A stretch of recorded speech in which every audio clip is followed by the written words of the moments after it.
Hello, everyone. Today I'd like to talk about the so-called jazz hip hop fusion genre.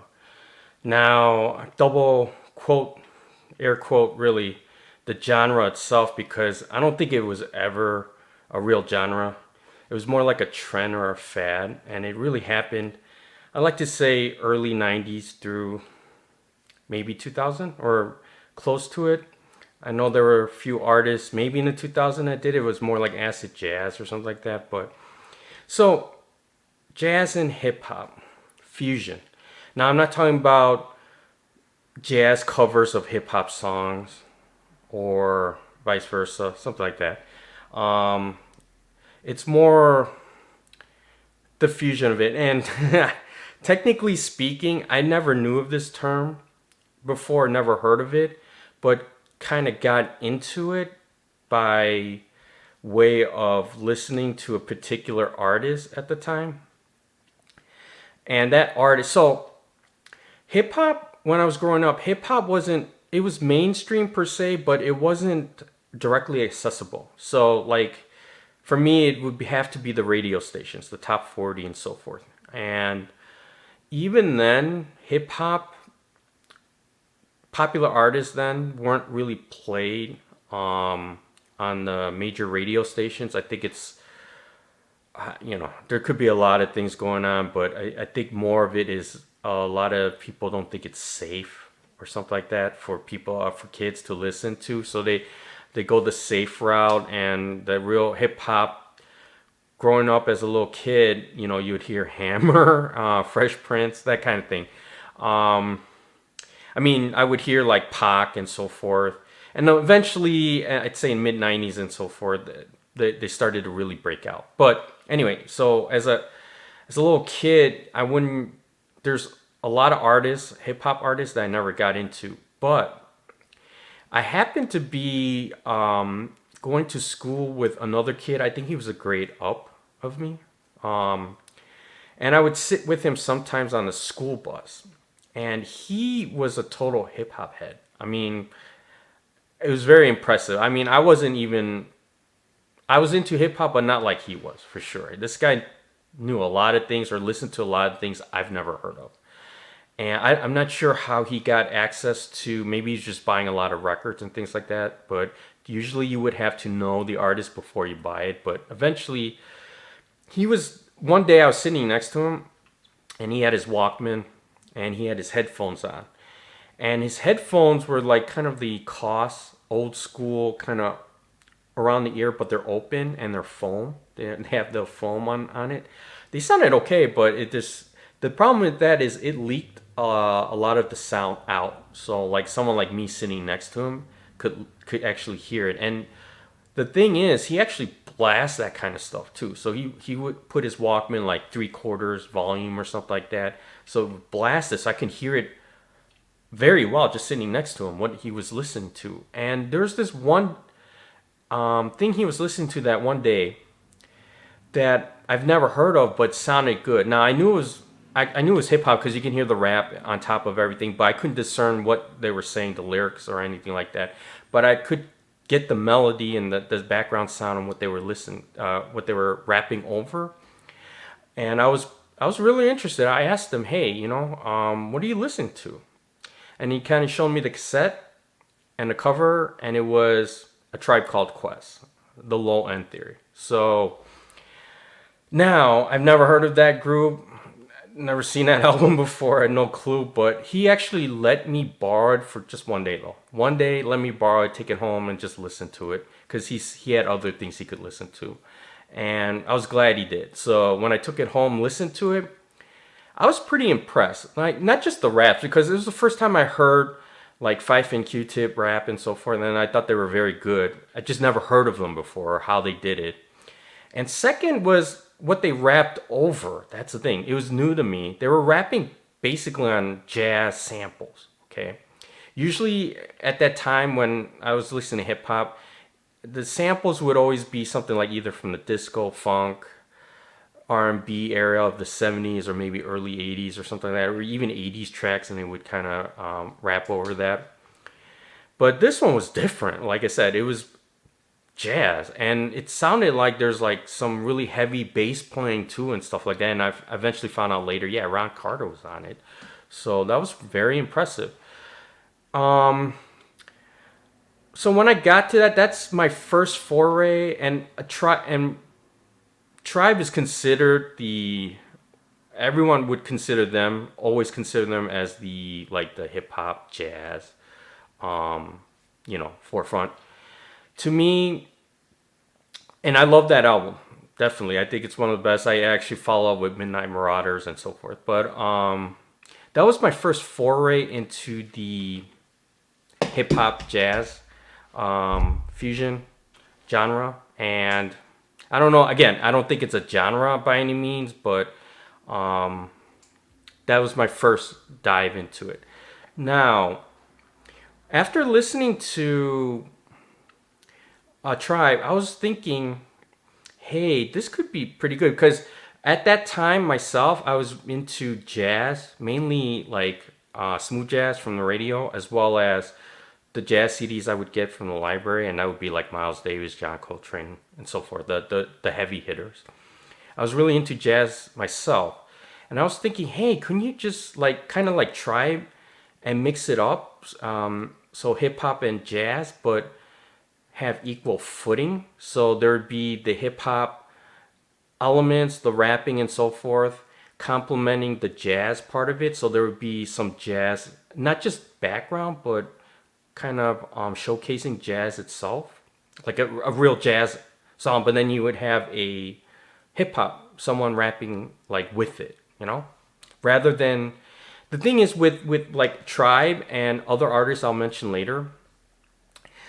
It seems like they're from the okay. This is from the rapping backed, or it seems like it's from the philosophy from the rappers, right? And the way the album and the songs are composed, it's kind of like 70-30, where 70% is the rap. You concentrate on, the raps and so forth. And then 30% is really the jazz part. And even so, the jazz part, 30%, is more like just background music, right?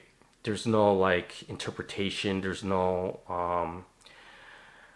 things like that you would get from jazz, right? So nothing wrong with that. Now, reason why I brought this up to me is yes, like Tribe and other artists I'll mention later are in that genre of jazz and hip hop.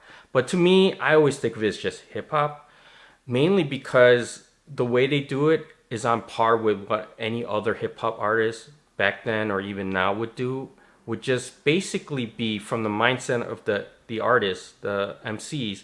They would rap on top of samples, and samples are really secondary in that case.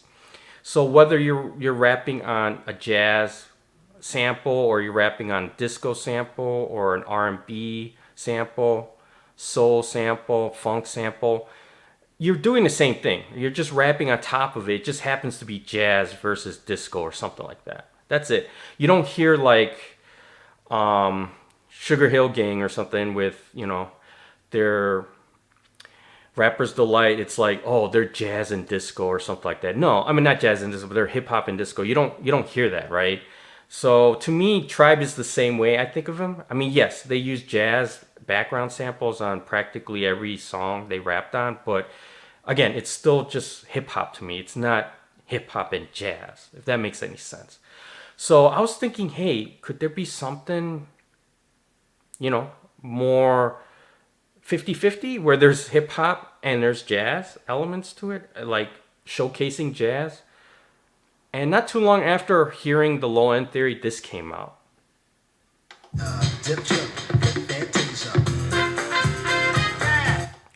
Yes, Cantaloop, Flip Fantasia. It's by US3.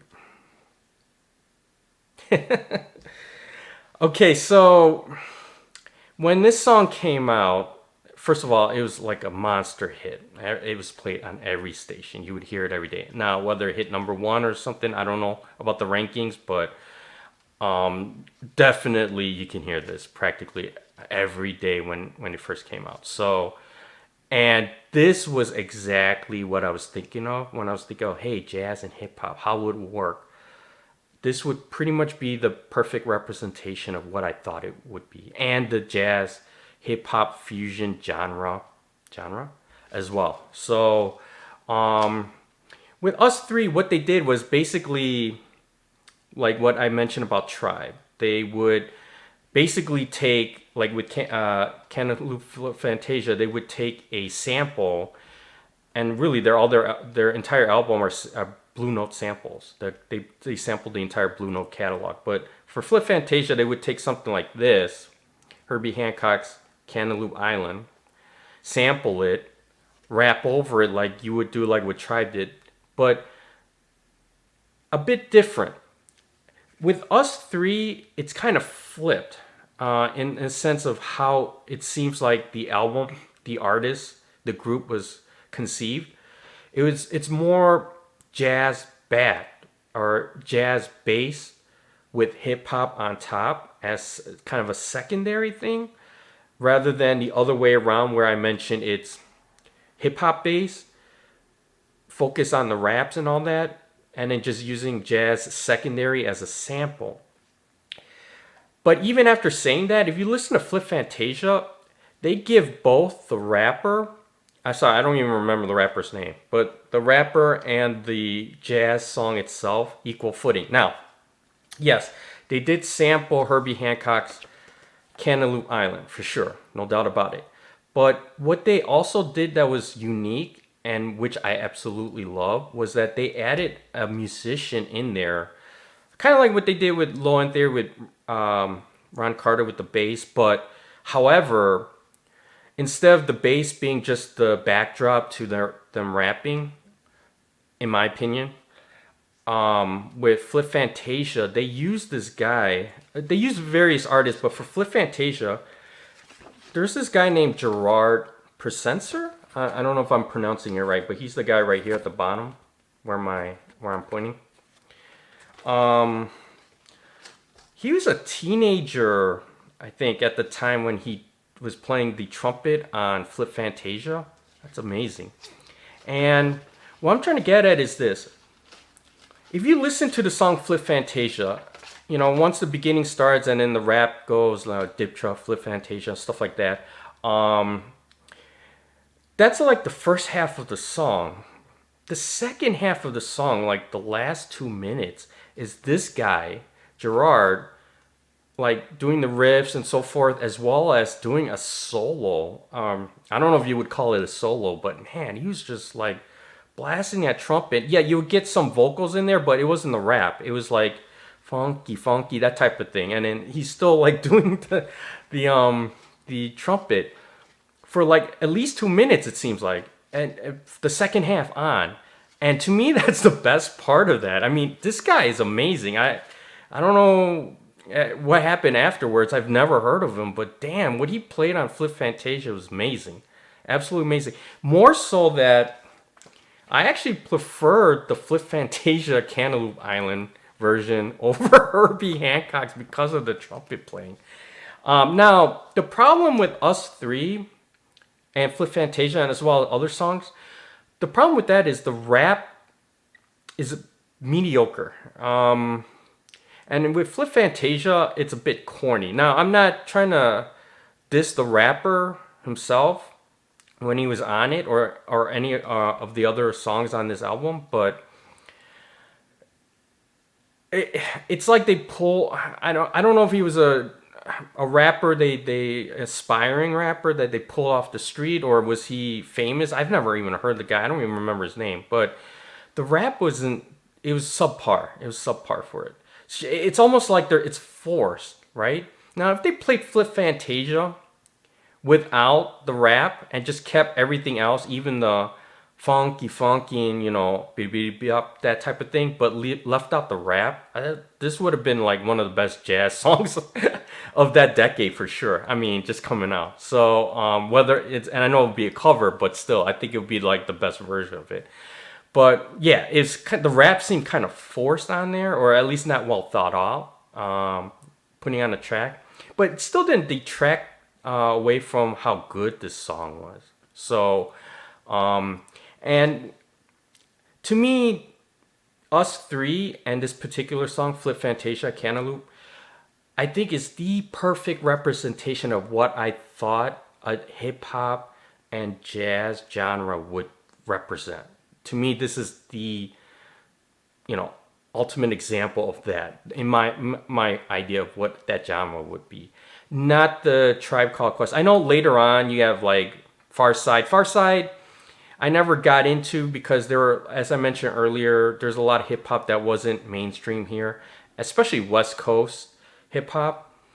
And even like NWA, I've never even heard of them until they already broke out and had hit albums separately. That's when I heard about NWA. So the West Coast I never got into. But Diggable Planets.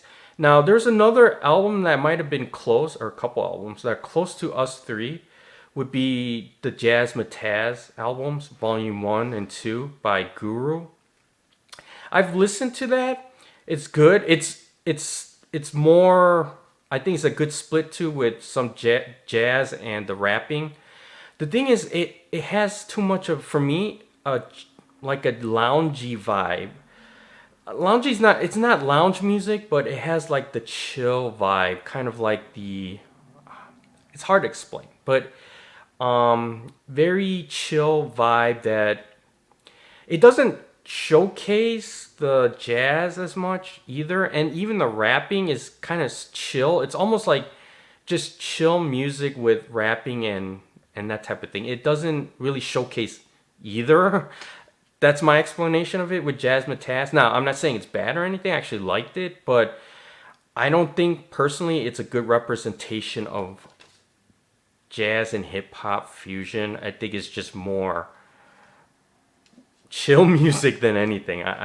Ambient music. I hate to say that. That's not exactly it, but that, if you know where I'm getting at, that's where I'm getting at. Now, you could disagree. That's fine with me, but that's how I felt Jazz Mataz was. Us Three, especially Flip Fantasia, Cantaloop, or is it the other way around? Cantaloop, Flip Fantasia. This, to me, is the most perfect example of a pure hip-hop jazz collab, fusion, okay? And the rest of this album was pretty decent. I recognize a couple of the other songs, sample-wise, but again, the rapping part wasn't, it was just mediocre. That's why I think the main reason why this group was not really successful, even though I think they were on the right path, especially with Flip Fantasia, was that the rapping was just mediocre to subpar. And you know, if they were able to, let's say, at that time, who was good at that time? Pac. or you know, maybe I go Diddy or something like that. Diddy rapping on something, but obviously creating their own verses and so forth on top of like a Flip Fantasia, I think it would probably explode. You know what I mean? So I think what held them back was more of the rapping part. Again, it's almost gimmicky to a point, but the template was there. The template was there, and you know, I wish they were able to keep going on and maybe get some better raps. But after this album, they just basically fell apart. They might have created another album after this, but I don't even know it. So that tells you something. But so that's what I wanted to discuss today about the jazz hip hop fusion genre. I wish, again, I love Cantaloupe Island. This album was very good to me.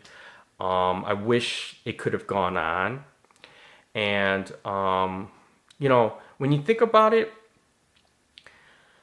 these days, something like Us Three, in my opinion, music like that with maybe better raps. Like instead of whoever was singing on that, you put like Drake or Kendrick or something like that and have them rap on top of Flip Fantasia. Have different like main features on each song. I think they would be successful today, mainly because not only you got the good rappers, the popular ones today, but the music like Flip Fantasia, I think would explode. And again, it's not just the background music that they're rapping on top, but you're giving it an opportunity to shine with like solo, like Gerard did with the trumpet and so forth. I think it would be very popular today, or at least it can make a dent into the repetitive, trap beat type hip hop we've been listening to the past over a decade now, over a decade. So break that monotony. You know what I mean? But who knows? I mean, maybe a lot of people just don't like the jazz and the horn part. It's just maybe too wild or something these days. I don't know. But I absolutely love Flip Fantasia and Us Three, and I wish this type of genre of music lasted longer than, especially Us Three. They did more, even with different artists that would do it. I wish they did more something like this. But anyway, tell me what you think. Appreciate it.